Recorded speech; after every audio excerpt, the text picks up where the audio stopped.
मंदिरामध्ये बसलेला होता आणि त्यावेळेस स्वामी महाराजांची भेट त्यांचे भक्त तोळप्पा महाराजांसोबत झालेली होती. महाराजांनी अनेक वेळा तोळप्पा महाराजांच्या परीक्षा पाहिल्या, अनंत परीक्षा पाहिल्या आणि तोळप्पा महाराज त्या परीक्षांमध्ये सफल झाले. महाराजांना प्रत्येक भक्त स्वामींना भेटण्यासाठी तोळप्पा महाराजांच्या घरी येत असत. पण महाराजांची ओढ लागलेली होती, त्या वटवृक्षाच्या छायेखाली मला बाहेर बसायचंय. आणि महाराज अक्कलकोटच्या बाहेर असलेल्या एका वटवृक्षाच्या छायेमध्ये माझा ब्रह्मांड नाईक बसलेला असायचा. अनेक भक्त स्वामींना भेटण्यासाठी येत असत. आणि ज्योतिबा पांडे यांना स्वामी नामाची ओढ लागली आणि ते अक्कलकोटला आले. महाराज वटवृक्षाच्या छायेमध्ये बसलेले असताना ज्योतिराव पांडे यांनी जेव्हा स्वामींना बघितलं, ब्रह्मांड नायकाचं स्वरूप बघितलं आणि स्वामींकडे पाहून मोहित झाले. आणि त्या ब्रह्मांड नायकाचं स्वरूप कसं वर्णावं शब्दामध्ये सांगणं शक्य नाही. स्वामींकडे बघत राहावं, माझे स्वामी कसे दिसत आहे. ज्यावेळेस हजारो सूर्य एकत्र होतात त्यावेळेस माझा ब्रह्मांड नायकाचा एक चेहरा तयार होतो. इतकं तेच माझ्या ब्रह्मांड नायकाच्या चेहऱ्यावर दिसत होते. स्वामी महाराजांना बघितलं, ज्योतिबा पांडे बघत होते आणि डोळ्यामधून अश्रू आले. स्वामींकडे बघत असताना डोळ्यातले अश्रू काही थांबत नव्हते आणि स्वामींकडे सारखे बघत राहिले. स्वामी बोलवलं दर्शनाला, तुमच्या दर्शनाला आलो स्वामी. अनेक पुण्य केले असतील स्वामी, तेव्हा तुमच्या चरणांचा लाभ मला मिळाला स्वामी. आणि स्वामींचे चरण त्यांनी घट्ट पकडले. त्यावेळी स्वामी महाराज बोलू लागले, क्या कर रहे हो स्वामी, आता तुमच्या चरणाशी राहायची माझी इच्छा आहे.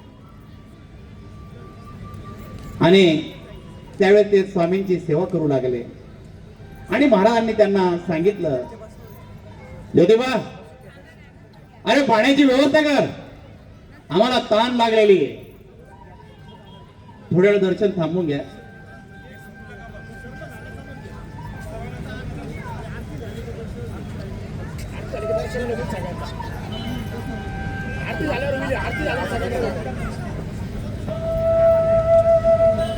स्वामी महाराज ज्योतिबा पांडेंना बोलले, क्या कर रहे हो. तो ते ज्योतिबा पांडे सांगू लागले, स्वामी महाराज तुमचे चरण नाही सोडायचे. आणि स्वामींची सेवा करू लागले. महाराजांच्या सेवेत रुजू झालेले असताना एक क्षण महाराजांच्या ज्योतिबांपुढे आलेला होता.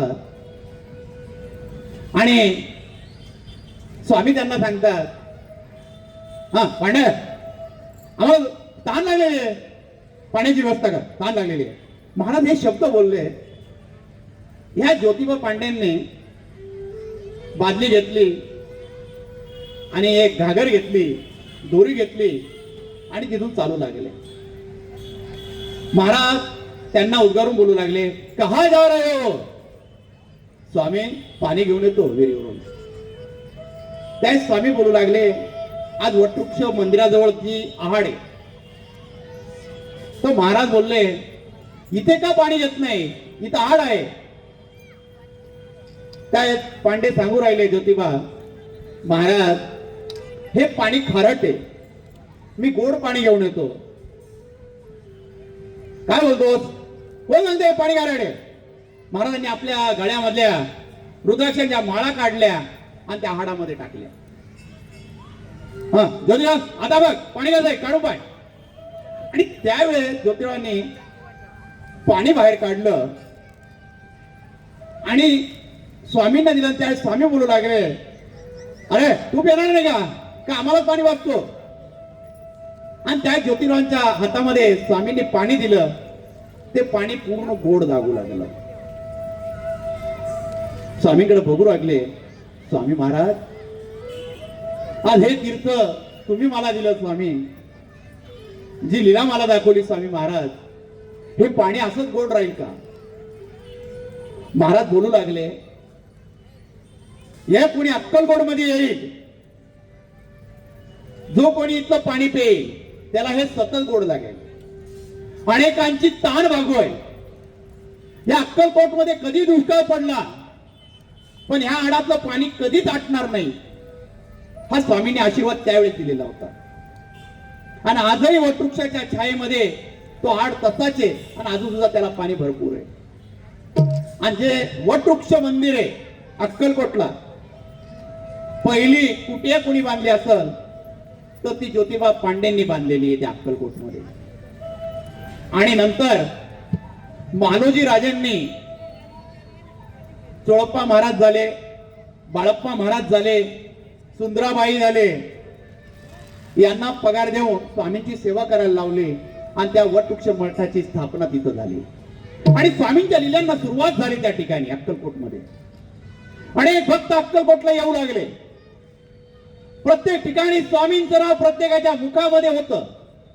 प्रत्येकाला वाटत होतं मी अक्कलकोटला गेल्यावर स्वामींना भेटणार, स्वामींच्या चरणांचं दर्शन घेणार आणि ती शक्ती मला प्राप्त होणार. महाराज बसलेले असायचे आणि एकदा गोकुळ अष्टमी आली. महाराज बोलू लागले, आमची सखू आम्हाला लोणी कधी देणार? आणि स्वामी खदा खदा असायचे. ज्यावेळेस स्वामींचं ब्रह्मांड हस्त निर्माण व्हायचं, जणू ह्या पृथ्वीला सुद्धा कंपन फुटायचे, तिला सुद्धा नातूशी वाटायचं. एवढा आनंद त्या अक्कलकोट नगरीमध्ये होत असे.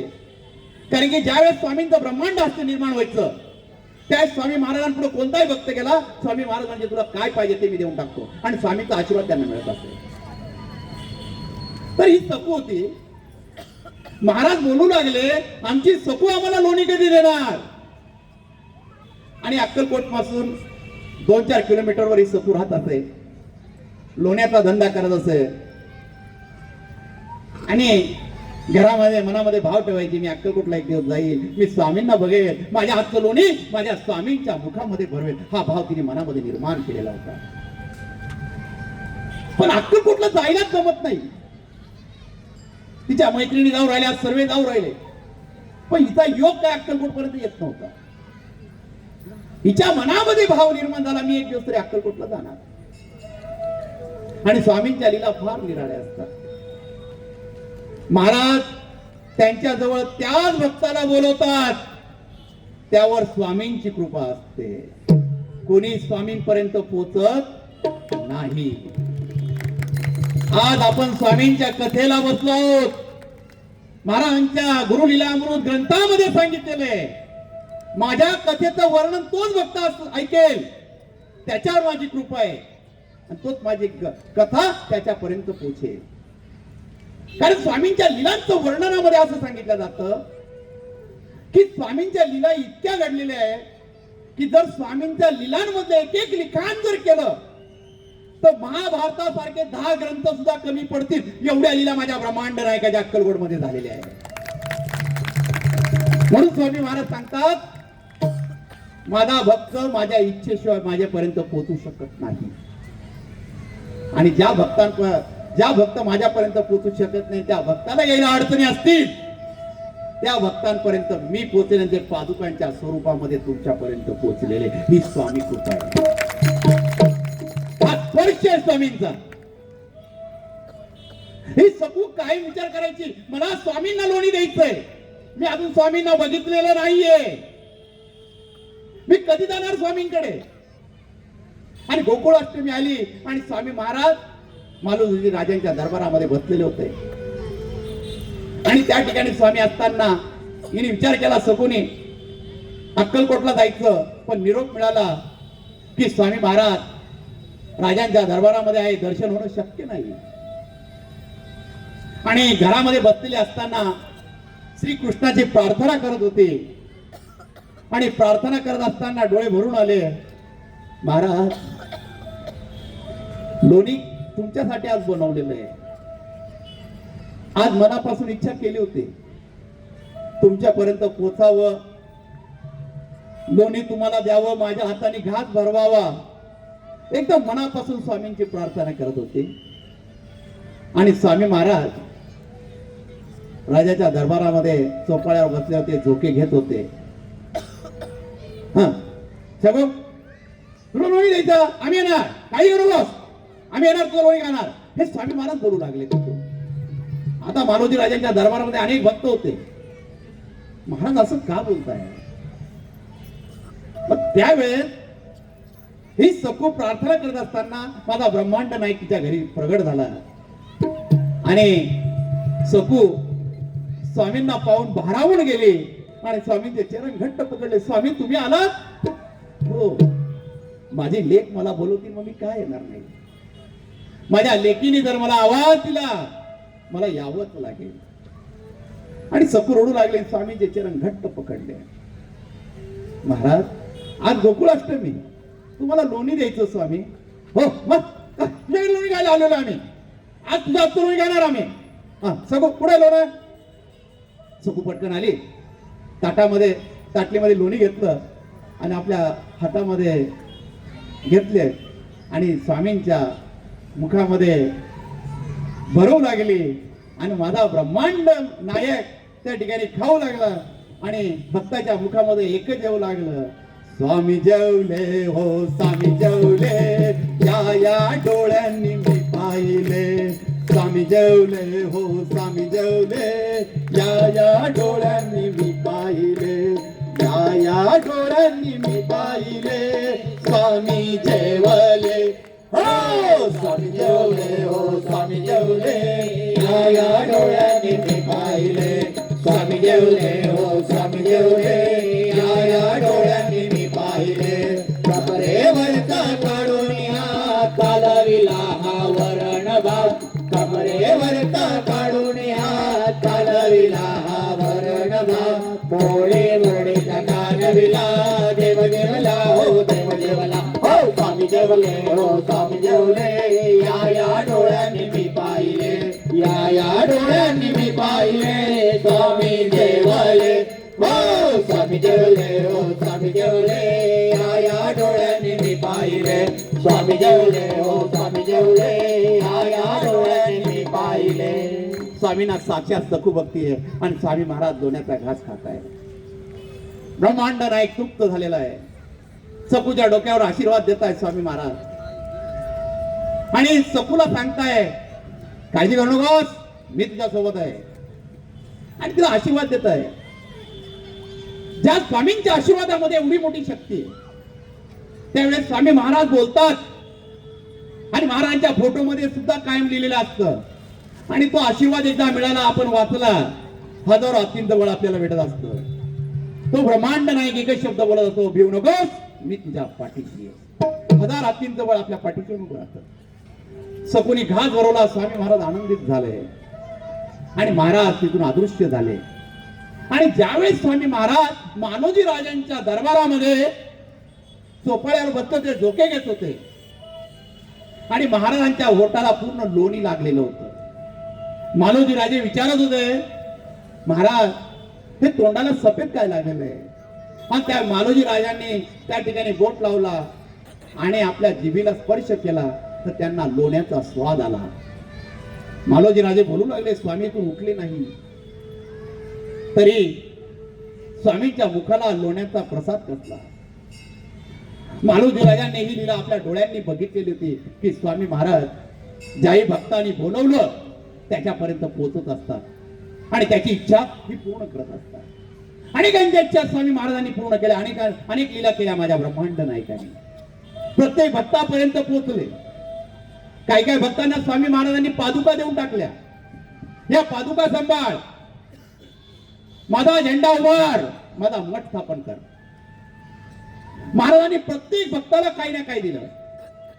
अक्कलकोट मध्ये कधीच असं झालं नाही की एखादा भक्त स्वामींपर्यंत पोहोचला आणि स्वामींनी त्याला रिकाम्या हाती पाठवलं. ही घटनाच कधी घडली नाही. महाराजांनी प्रत्येकाची इच्छा पूर्ण केल्या. एखाद्याच्या कर्मामध्ये वाईट कर्म असतील, महाराजांनी थोडेफार कष्ट त्याला दिले आणि त्या कर्मातून त्याला मुक्त केलं आणि त्याला आनंदीमय जीवन हे स्वामी महाराजांनी दिलं. म्हणून प्रत्येकाला ओढ लागली ती ब्रह्मांड नायकाला भेटायचं. आणि माझ्या ब्रह्मांड नायकाचा स्वभाव कधी कधी रागीट असायचा.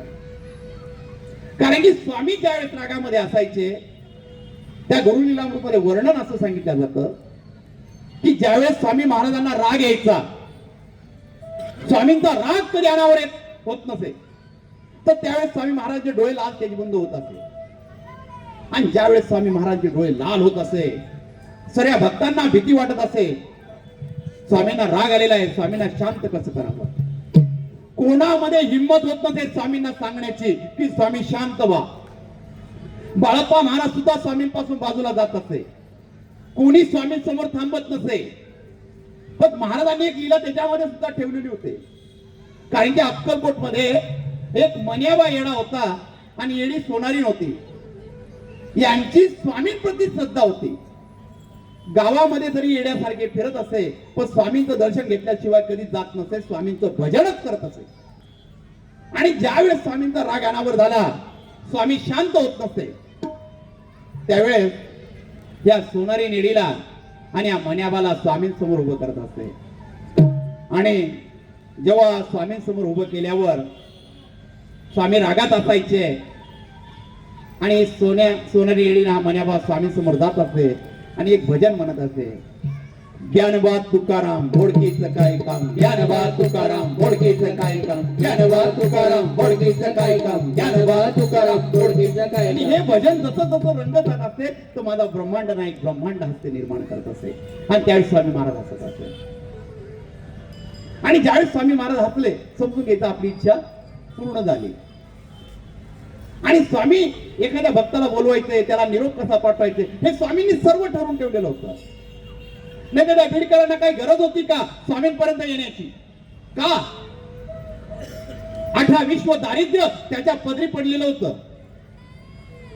एक दिवसाची जर भिक्षा मागितली, उद्या काय खायचं याचा विचार असायचा, म्हणून रात्रीचं अन्न उरवून ठेवायचं का तर ते सकाळी खाण्यात येईल.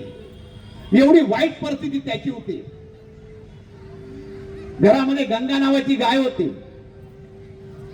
त्या गायीचं दूध घरामध्ये घ्यायचं, विकता सुद्धा यायचं नाही, कारण की कधी कधी दुधावर दिवस काढावं लागत असे. पण गायीवर प्रेम खूप होतं. गायीचं नाव गंगा होतं, पतीचं नाव लक्ष्मी होतं आणि आईचं नाव पार्वती होतं. जेव्हा हे सर्व करून घरी येत असे आणि पत्नीला लाडे लाडे म्हणत असे, आगात खायला काही आहे का? त्यावेळेस आई रागामध्ये बोलायची, तुझ्या बापाने सोन्याचा पेला ठेवलेला आहे, तो भरलेला आहे, तो पिऊन घे. त्यावेळेस बावडेकर हसत असे आणि आईला सांगायचे काही बी चेष्टा करते का? पत्नीला कधी राग यायचा, सासूबाई अशा का बोलतात? पण परिस्थिती तशी होती, मग सासू तसं बोलणारच हे तिला सुद्धा माहिती होतं. आणि अनेक कर्ज झालं, कर्ज फेडता येत नव्हतं, काय करावं सुचत नव्हतं. वाईट परिस्थिती त्यांची झालेली असताना त्यांच्या दारापुढं गंगा नावाची गाय एका सावकाराने त्याच्या घरी नेली आणि त्या दिवसापासून बावडेकरांचे हाल वाईट होऊ लागले. गावातून आले आणि पत्नीला सांगितलं, मला भूक लागली, दूध देते का? त्यावेळेस पत्नी बोलली, दारापुढे गंगा आहे का ते बघा. अहो सावकार आपली गंगा घेऊन गेला ते सुद्धा तुम्हाला ध्यान नाही, दूध यायचे पडलेलं. बावडेकर हसले, डोळ्यामध्ये पाणी होतं आणि मनामध्ये दुःख होतं. या यातना घेऊन ते दत्त मंदिरात जाऊन बसले. दत्त मंदिरामध्ये भजन करत असताना आजूबाजूला एक भक्त एक भजन म्हणत बसलेला होता. मुखामध्ये नामस्मरण चाललेलं होतं आणि ते नामस्मरण यांच्या कानावर पडलेलं होतं. त्याच्या मुखामधून एक नाम येत होतं, श्री स्वामी समर्थ जय जय स्वामी समर्थ, सद्गुरु स्वामी समर्थ जय जय स्वामी समर्थ, महाराज श्री स्वामी समर्थ जय जय स्वामी समर्थ, सद्गुरु स्वामी समर्थ जय जय स्वामी समर्थ, महाराज श्री स्वामी समर्थ जय जय स्वामी समर्थ.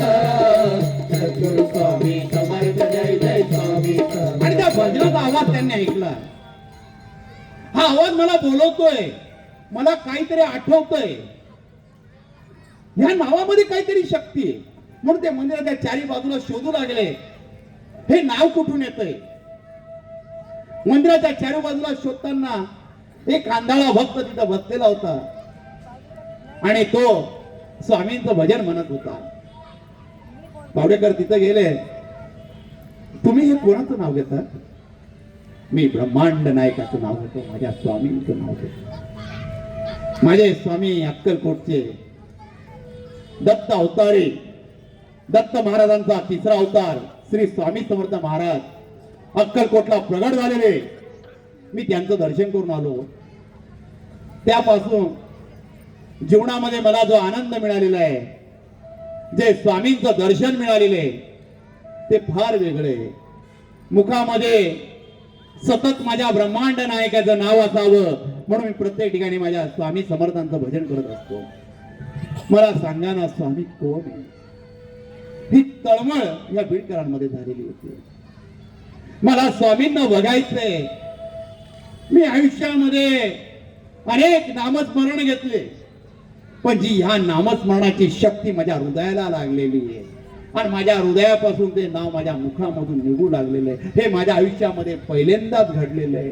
स्वामी माझे गुरुदैवत, स्वामी माझे गुरुदैवत, स्वामी माझे गुरुदैवत, स्वामी माझे गुरुदैवत, स्वामी माझे गुरुदैवत, स्वामी माझे गुरुदैवत, स्वामी माझे, स्वामी माझे, स्वामी माझे, माझे माझे, स्वामी माझे, स्वामी माझे, स्वामी माझे, माझे माझे, स्वामी माझे, स्वामी माझे, स्वामी माझे, माझे माझे, स्वामी माझे, स्वामी माझे, स्वामी माझे, माझे माझे, माझे गुरुदैवत, स्वामी माझे गुरुदैवत, स्वामी माझे गुरुदैवत, स्वामी माझे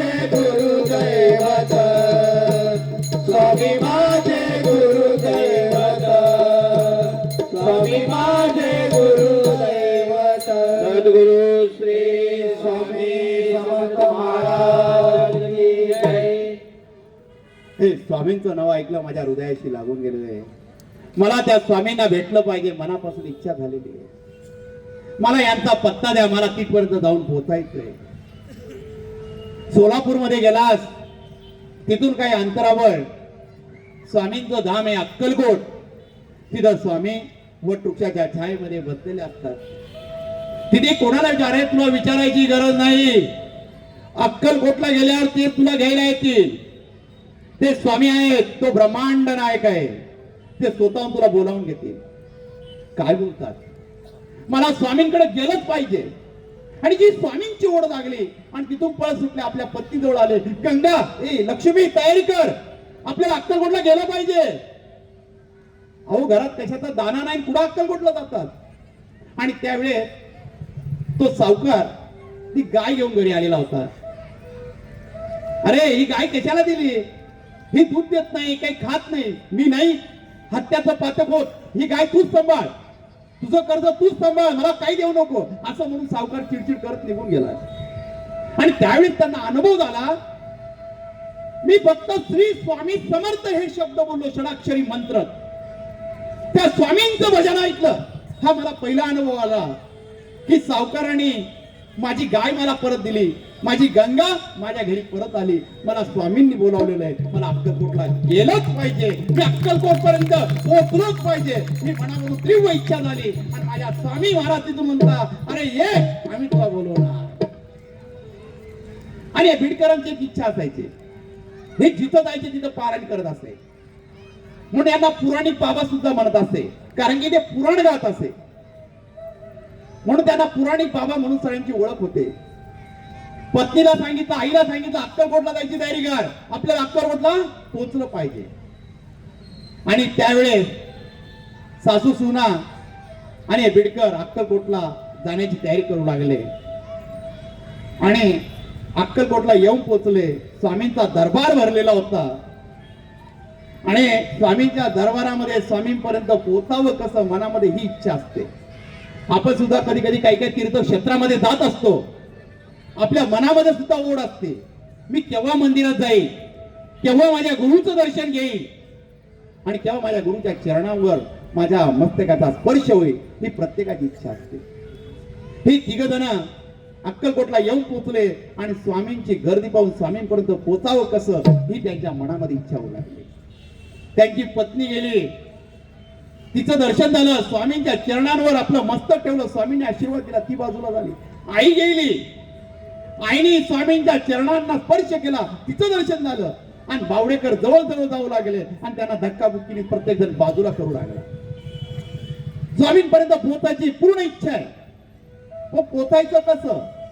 आणि आता स्वामींजवळ आले, मस्तक स्वामींच्या पायावर ठेवणार आणि गर्दी अफाट वाढली आणि त्या बाळप्पा महाराजांनी स्वतःहून त्यांना बाजूला केलं आणि त्या मनामध्ये चिंता करू लागले, मला स्वामींचं दर्शन सुद्धा झालं नाही आणि ते दुःख त्यांच्या मनाला लागलं. आणि पत्नीला सांगू लागले, अगं स्वामींच्या चरणांपर्यंत पोचलो होतो पण दर्शन काही झालं नाही, स्वामींची इच्छा काय, आपण थोडे दिवस अक्कलकोटला राहूया. आणि ते अक्कलकोटला राहू लागले आणि रोज स्वामींची सेवा करू लागले. आणि स्वामींची सेवा करत असताना त्यांना स्वामी आता दर्शन बी देऊ लागले. मग मनामध्ये इच्छा झाली, आपण पुराण वाचतो तर स्वामींपुढे आपण पुराण सांगूया आणि पुराण रोज स्वामींचं दर्शन झाल्यावर काहीतरी सेवा म्हणून पुराण वाचायचं, हे त्यांच्या मनामध्ये इच्छा झाली. दर्शन झालं, स्वामी बसलेले होते आणि बिडकरांनी आपलं पुराण काढलं आणि पहिला श्लोक म्हणायला सुरुवात केली. स्वामी असे डोळ्यात उठले, डोळे लाल तेज बंद केले स्वामींनी. हे काय, हे कोणतं पुराण आणतो आमच्या जवळ, तर जाता हो इथून. महाराज खूप जोरात चिडले, ते परत श्लोक दुसरा म्हणू लागले. महाराजांचा राग अनावर झाला आणि त्यावेळी बाकीच्या सेवेकऱ्यांनी सांगितलं, पुराण इथं थांबावं, स्वामींची इच्छा नाहीये. घरी आले, पत्नीने सांगितलं, असं का होतंय? पहिल्यांदा स्वामींच्या चरणांवर मस्तक ठेवायला गेलो, महाराजांनी ते मस्तक सुद्धा त्यांच्या चरणावर नाही ठेवून दिलं. आज पुराण सांगायला गेलो, स्वामी रागावले, मला काढून दिलं. पण मी बी जिद्दी, मी महाराजांपुढे पुराण वाचणार. दुसरा दिवस उजाडला, परत स्वामींसमोर बसले आणि पुराण बोलू लागले. महाराज परत चिडले आणि त्याच्यावर रागावले. दुसऱ्या दिवशी तेच झालं. तिसऱ्या दिवशी आला, परत स्वामींसमोर पुराण वाचलं. महाराज असे रोज रागू लागले आणि तो रोज पुराण वाचू लागला स्वामींसमोर. असे 6 महिने हे चालू लागलं आणि 6व्या महिने स्वामी महाराज इतके चिडले, महाराज तिथून चालते झाले. तो दिसल्यावर स्वामी महाराज निघून जायचे. मग त्यावेळी तिथल्या सेवेकऱ्यांनी सांगितलं, तुम्ही इथे यायचं नाही, स्वामींना आवडत नाही, तुम्ही स्वामींची सेवा करायची नाही, इथं पुराण वाचायचं नाही. मग आता हृदयाला लागले आणि ते दुःख त्यांना त्याचं जास्त झालं.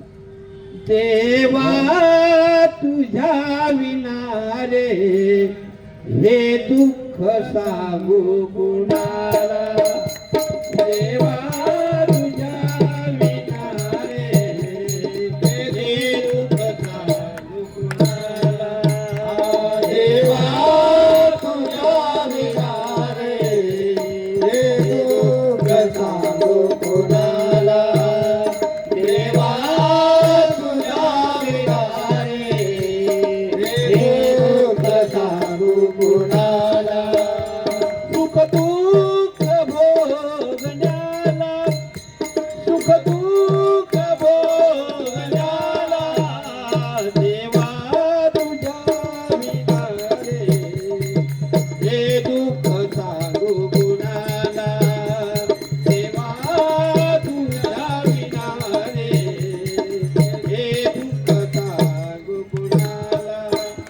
सुख दुःख भोगण्याला, सुख दुःख भोगण्याला, देवा तुझ्या विना रे हे दुःख सांगू कुणाला, देवा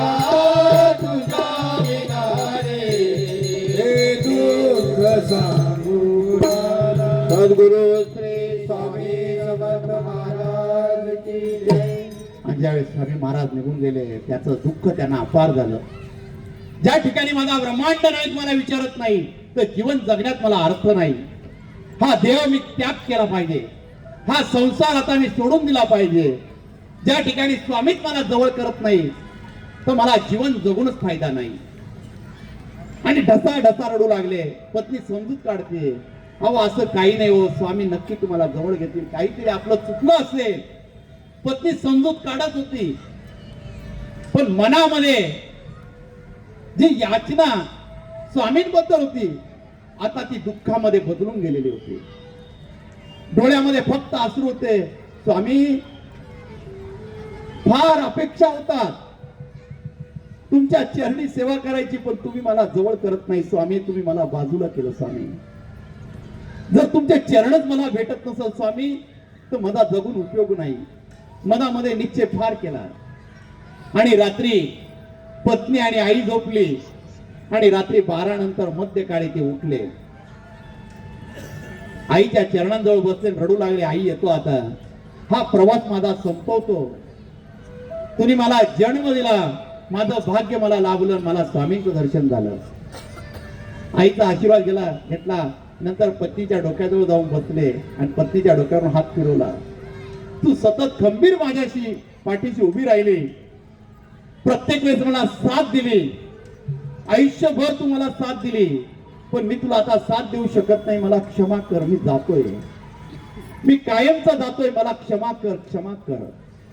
आणि त्यावेळेस तिथून ते उठले आणि चालत चालत तिथून देहत्याग करण्यासाठी अक्कलकोट पासून एक डोंगर आहे, तिथे एक गुफा आहे, त्या गुफेमध्ये ते जाऊन बसले. सकाळ झाली. त्यांची आई पार्वताबाई आणि लक्ष्मी उठली. त्यांना वाटतंय स्वामींच्या दर्शनाला गेले असतील, पण अर्धा तास झाला, 1 तास झाला, 2 तास झाला, अजून आले नाही. म्हणून ते शोधाशोध करू लागले. पण त्यांना आपला पती कुठे दिसू लागला नाही. प्रत्येक ठिकाणी शोध घेत आहे, यांना पाहिलं का, यांना पाहिलं का. प्रत्येक जण सांगतो आज ते दिसलेच नाही, दिसलेच नाही. ते आई वटवृक्षाच्या मंदिराच्या पायथ्याशी बसलेली होती. माझा लेकरू इथून कोणी पाहिलं का, स्वामींच्या दर्शनाला आला त्यांना पाहिलं का. आणि आई तिथं रडू लागली. प्रत्येक स्वामींच्या दर्शनाला येणाऱ्या प्रत्येकाला विचारू लागली, माझं लेकरू कुठे, माझं लेकरू कुठे. त्या आईला काळजी वाटू लागली. आजपर्यंत माझं बाळ एवढं दुखावलं, कधीच एवढं लांब गेलं नाही. मला अर्धा तास कधी त्यांनी बाजूला केलं नाही. आज अर्धा दिवस होऊन गेला तरी माझं बाळ मला भेटत नाही. पत्नी पूर्ण गावामध्ये शोधते पण नवरा काहीच सापडत नाहीये. आणि सर्वीकडे तपास झाल्यानंतर रात्र झाली. रात्रीचं जेवण सुद्धा नाही गेलं. काय करावं. सासू सुना रडत बसल्या त्या ठिकाणी. सकाळ झाल्यावर आपण स्वामींकडे जाऊया. आणि दोघी जण स्वामींजवळ आल्यात आणि दोघी जण स्वामींचे चरण पकडू लागले. स्वामी महाराज, माझा पती हरवला. आणि पार्वताबाई सांगू लागली, माझं लेकरू मला सोडून गेलं, स्वामी सांगा ना काय करू. आणि स्वामी खदा खदा हसू लागले त्या ठिकाणी. पहिला तो तिला वाढ कुठतरी त्याला अक्कल आहे का. आमच्या पुढे महाराज सांगतो गेला म्हातारे निघून जाय, काय लागू नको तिथं. महाराज या शब्दामध्ये बोलू लागले. महाराज असं का बोलता हो. माझ्या मुलाकडून एवढं पाप झालं का स्वामी, का त्याची सजा त्याची शिक्षा तुम्ही त्याला देताय स्वामी. काय बोलतय ए तू लेकरू पाहिजे घेऊन टाकतो. आणि त्यावेळेस स्वामींजवळ एक मोत्या नावाचा कुत्रा असायचा. तो स्वामींची सतत आजूबाजूला फिरत असे, त्याला स्वामी मोत्या म्हणत असे. महाराज एवढं बोलले, मोत्या काय. हे शब्द बोलल्यावर तो मोत्या नावाचा कुत्रा स्वामींजवळ आला. आणि स्वामी महाराज बोलले, ए मोत्या हे काय लचण लावून ठेवलं माझ्या माग, ह्या लेकराला पाहुणा, ही म्हातारी लेक रडू राहिले. महाराज हे शब्द बोलले आणि मोत्या नावाचा कुत्रा या बीडकरांना पाहायला सुरुवात केली. आणि त्यावेळेस हे गुफेमध्ये बसलेले असताना, देहत्याग करत असताना त्यांची मनामध्ये त्यांच्या डोळ्यापुढं आणि त्यांना झोप लागत असते. त्यांना एक कसाई दिसायचा, तो कसाई गाईला मारत असायचा. यांनी डोळे मिटल्यावर ते चित्र दिसायचं आणि ते जोर जोर रडायचे, वाचवा वाचवा वाचवा, माझ्या गंगाला वाचवा, माझ्या गाईला वाचवा. त्यांना भीती वाटू लागली, माझ्या गाईला माझ्या गंगाला काही झालं तर नाही ना. आणि तो कसाई हातामध्ये तलवार आणि गाईचा वध करतोय हे त्याला दिसू लागलं आणि तो जोड जोड आडू लागला. याचे 2 दिवस तसेच गेले आणि तो कसाई दिसू लागला, तो त्यांना त्यांच्यासारखा दिसू लागला. आणि हा मोत्या नावाच्या कुत्र्याच्या गुफेमध्ये शिरला आणि याने त्या भिडकरांचं धोतर ओढलं. हे घाबरले. नंतर यांचं लक्ष गेलं, हा कोणी नसून हा स्वामींचा पुत्र मोत्या आहे, मला बोलवायला आलेला आहे. तो आनंद त्यांना झाला आणि ते मोत्याबरोबर चालू लागले. मोत्या त्यांना ओढतोय, ते मोत्या बरोबर जात आहे. आणि इकडे म्हातारी रडतीये, माझा मुलगा केव्हा येईल ती म्हणून, माझा नवरा केव्हा येईल. आणि स्वामी हसू राहिले. स्वामींना त्याचा काही फरकच पडलेला नाही. आणि थोड्याच वेळा तो मोत्या त्यांना घेऊन स्वामींसमोर घेऊन आला. आणि स्वामी म्हणले, काय आला फिरून, कुठे गेलास? महाराज जोरात बोलले आणि ते घाबरले. स्वामी मला हक्काने आवाज देत आहे. आणि ते स्वामींच्या चरणांचे जाऊन बसले, स्वामींचे चरण पकडले. गुरुदेव उशीर पाहू केला, तुमच्यासाठी हा जीव वेडावला. गुरुदेव उशीर केला, तुमच्यासाठी हा जीव वेडावला. गुरुदेव उशीर पाहू केला, तुमच्यासाठी हा जीव वेडावला. गुरुदेव उशीर पाहू केला, तुमच्यासाठी हा जीव वेडावला. तुमच्यासाठी सोडिला संसार, सोडिले घरदार. तुमच्यासाठी सोडिला संसार, सोडिला घरदार. उशीर पाहू केला, गुरुदेव उशीर पाहू केला, तुमच्यासाठी हा जीव वेडावला. गुरुदेव उशीर पाहू केला, तुमच्यासाठी हा जीव वेडावला. श्री स्वामी समर्थ महाराज की जय. स्वामींचे चरण घट्ट पकडले आणि त्या स्वामी महाराज त्याच्या डोक्यावर हात फिरून सांगू लागले, अरे आम्ही तुला कर्माच्या बंधनातून मुक्त करत होतो. अरे कसाई होतास, अनेक गायी कापल्या, जी गंगा तुला दूध देते तिला सुद्धा तू कापलंच रे. म्हणून या जन्मामध्ये कसाई 18 विश्व दारिद्र्य तुझ्या पदरी आलं. आणि तू जर एवढा कसाई असताना आम्ही तुझं पुराण कसं ऐकणार रे. म्हणून आम्ही तुला मुक्त करण्यासाठी तुझी परीक्षा पाहत होतो, त्या कर्मामधून आम्ही तुला कमी करत होतो. महाराज त्याच्या डोक्यावर हात फिरून सर्व समजून सांगत होते आणि त्यांना अंगाला कापरं फुटलं होतं. स्वामींकडे बघत होते, डोळे भरून आलेले होते. स्वामींचा आशीर्वाद मिळत होता. अरे जेव्हा तू मारत होता तुला कोणाची कीव येत नव्हती, पण नंतर एक दत्त भक्त उपाशी होता आणि त्या दत्त भक्ताला तू घरी जेवू घातलंस, म्हणून तुला अन्नदानाचं सुख प्राप्त झालं. म्हणून तुला हा जन्म हा ब्राह्मणाचा मिळाला. म्हणून तुला आम्ही दर्शन देत आहोत या जन्मामध्ये. आता या कर्मातून मुक्त झालेला आहेस, काळजी करू नकोस. तुला यापुढे काहीच कमी पडणार नाही. आम्ही तुझ्या सोबत आहोत. आम्हाला पुराण सांग. आज आम्ही तुझं पुराण ऐकणार. आणि त्यावेळेस आनंद झाला आणि पुराण काढलं. स्वामींपुढे पुराण सांगू लागला. स्वामी महाराज उभे राहिले, कटेवर हात ठेवला, एक हात उचलला आणि महाराजांनी एक आशीर्वाद दिला, भिवू नकोस, मी तुझ्या पाठीशी